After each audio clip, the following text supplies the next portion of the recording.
ಸರಿ, ನೀನ್ ಹೇಳ್ತಿರೋದು ನಿಜ ಅನ್ನೋದಾದ್ರೆ ನಾ ಅತ್ತೆ ಹತ್ರ ನೀನ್ ಸಿಂಧು ಅನ್ನೋ ವಿಷಯನ ಹೇಳೋದಿಲ್ಲ. ಆದ್ರೆ ಅದಕ್ಕೆ ಬದಲಾಗಿ ನೀನು ನಾನು ಹೇಳೋದನ್ನ ಮಾಡ್ಬೇಕು. ಏನ್ ಮಾಡ್ಬೇಕು ಹೇಳು, ನಾನ್ ಏನ್ ಮಾಡ್ಬೇಕು? ನನ್ನ ಅಕ್ಕಂಗೋಸ್ಕರ ನಾನ್ ಏನ್ ಬೇಕಾದ್ರೂ ಮಾಡ್ತೀನಿ. ವಿರಾಟ್ನ ನನಗ್ ಬಿಟ್ಕೊಡ್ಬೇಕು.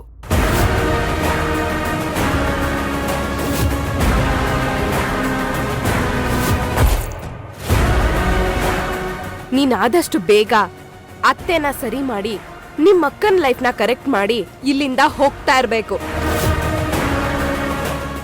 ಸುಮ್ನೆ ಹೋಗೋದಲ್ಲ. ವಿರಾಟ್ ಮನ್ಸಲ್ಲಿ ನಿನ್ ಬಗ್ಗೆ ತಿರಸ್ಕಾರ ಹುಟ್ಕೋಬೇಕು.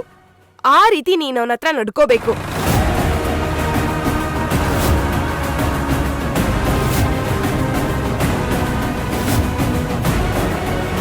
ಮೂರ್ ಹೊತ್ತು ಭೈರವಿ ಭೈರವಿ ಅಂತಿರೋ ವಿರಾಟ್ ನಿನ್ ಹೆಸರು ಕೇಳಿದ್ರೆ ಕೋಪ ಕಾರೋಷ್ಟು ಬದ್ಲಾಗ್ಬೇಕು.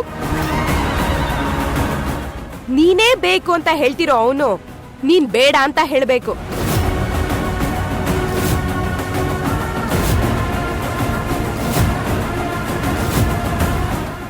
ಹೇಳು ಭೈರವಿ, ಇದ್ ನಿನ್ನಿಂದ ಸಾಧ್ಯನಾ?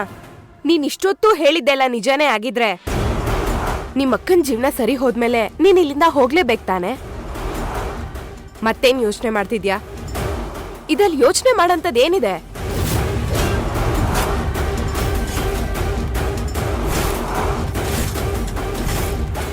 ನಿಜ, ಯೋಚನೆ ಮಾಡೋದಕ್ಕೆ ಏನೂ ಇಲ್ಲ. ಆದ್ರೆ ಒಂದ್ ಮಾತಂತೂ ಸತ್ಯ. ನಾನು ಅವತ್ತು ಹೇಳಿದ್ದು ಅದೇ, ಇವತ್ತು ಹೇಳ್ತಿರೋದು ಅದೇ. ವಿರಾಟ್ ಯಾವತ್ತಿದ್ರು ನಿನ್ನವ್ರೆ. ಆದಷ್ಟು ಬೇಗ ಅತ್ತೆ ಸಾರಿ, ನಿನ್ನತ್ತೆ ಮನ್ಸನ್ನ ಬದಲಾಯಿಸಿ ಅಕ್ಕನ ಜೀವನನ ಸೇಫ್ ಮಾಡಿ ಇಲ್ಲಿಂದ ಹೊರಟೋಗ್ತೀನಿ. ಹಾಗಂತ ಮಾತಲ್ಲಿ ಹೇಳಿದ್ರೆ ಸಾಲ್ದು. ನಿನ್ ಪ್ರಾಣಕ್ಕೆ ಪ್ರಾಣ ಆಗಿರೋ ನಿಮ್ಮಕ್ಕನ ಮೇಲೆ ಪ್ರಮಾಣ ಮಾಡಿ ಹೇಳು.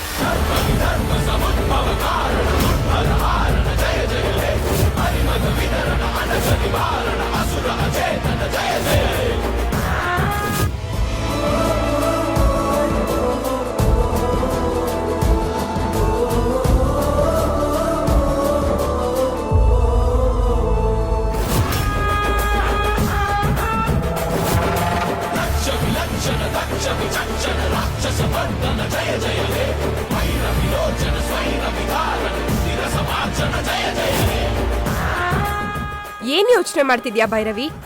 ಪ್ರಮಾಣ ಮಾಡಿ ಹೇಳು.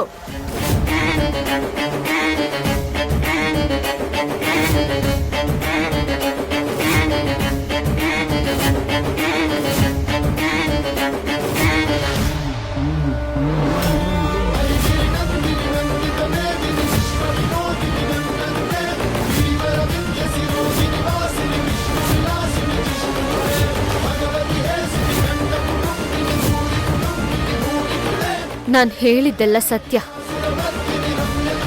ನಾನು ಹೇಳ್ದಾಗೆ ನಡ್ಕೋತೀನಿ. ವಿರಾಟ್ ಯಾವತ್ತಿದ್ರು ನಿನ್ನವ್ರೆ.